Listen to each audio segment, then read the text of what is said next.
directly involved in the deaths of NDC supporters.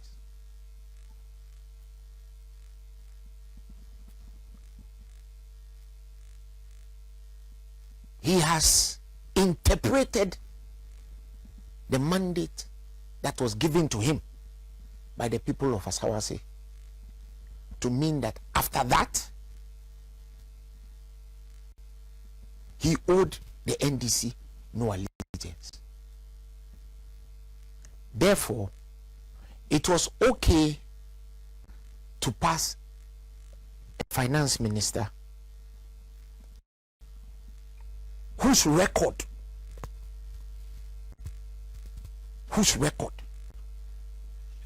tells us that, or at least the NDC say, that he has been responsible or has sat atop a feudal system of everything that is untoward, including a firm that he owns, benefiting from all the debt that he himself has written onto our books. Today, as we speak,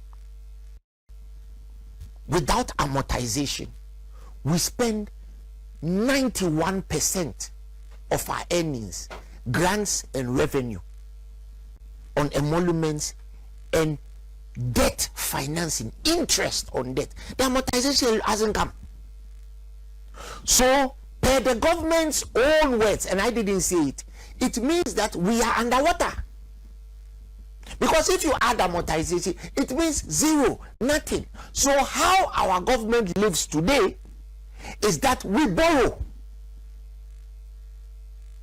And then when we borrow, we use some of what we have borrowed to service the interest on the debt that we have borrowed.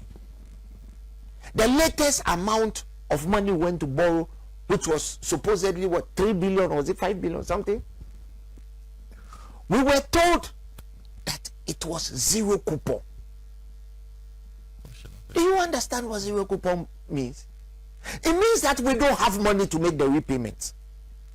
So the people who risk their money should take a risk by waiting for the whole amount to mature and then discounting the interest in such a manner that they make much, much more than they should have.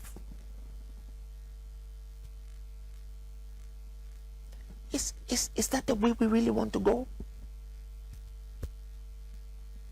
And then the second interview he gave, which was even worse, was that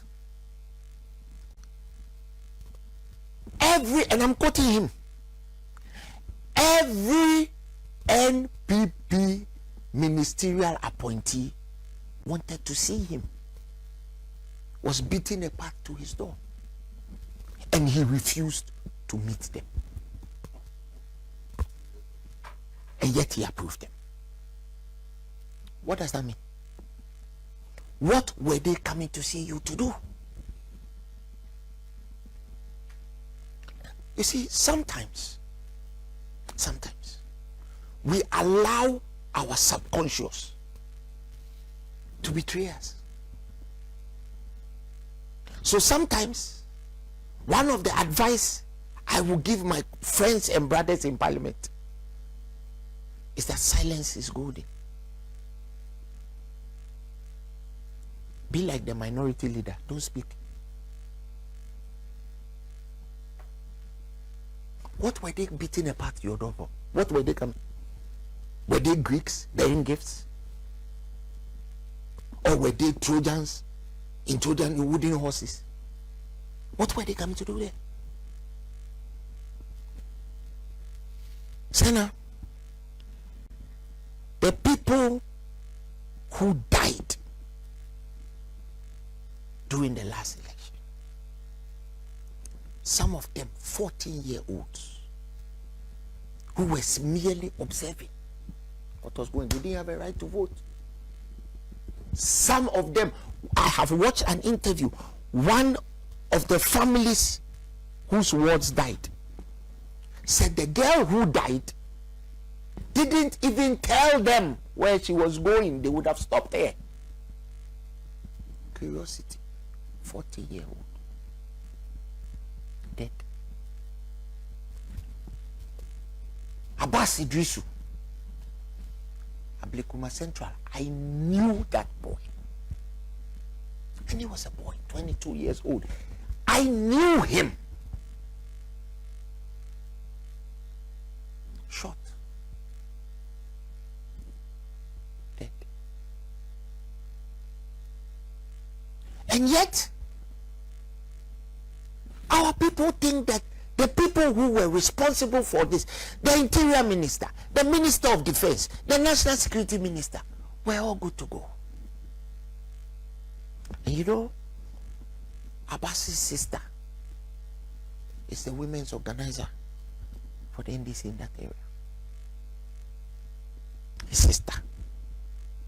And you expect her to go out and go and campaign for you again? Do you? What kind of superhuman sacrifice will be required for that woman to go out and say that vote for NDC again, and more importantly, protect the ballot?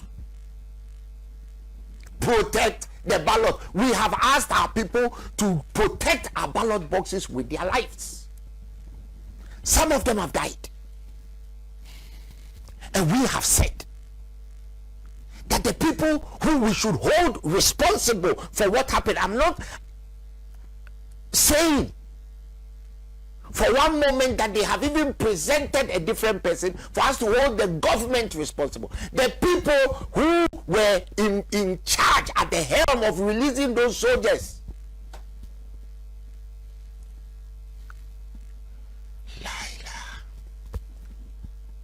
We are saying that they are good to go. And what we hear from our chief whip is that he owes allegiance to Ghana.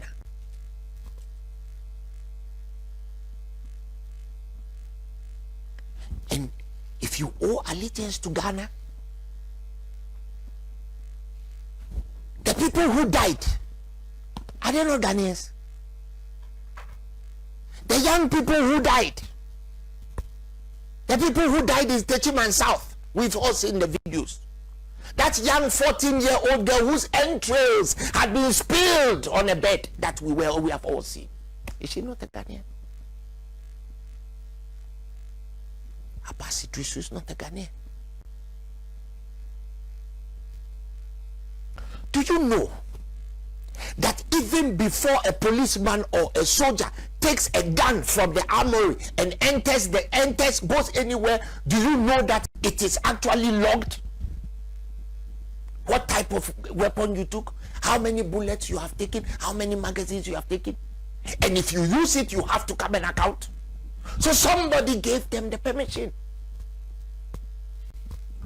You had an opportunity to, at the very least, interrogate them and find out what went into the decisions they made.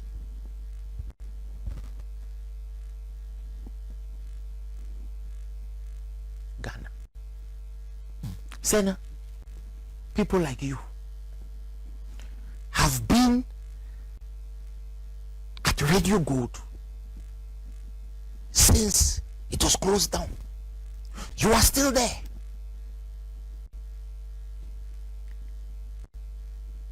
Broadcasting online without pay. Your sacrifice for 4 years plus, you have been sitting there more than Hannibal and his troops laid siege at Carthage. You have been sitting there longer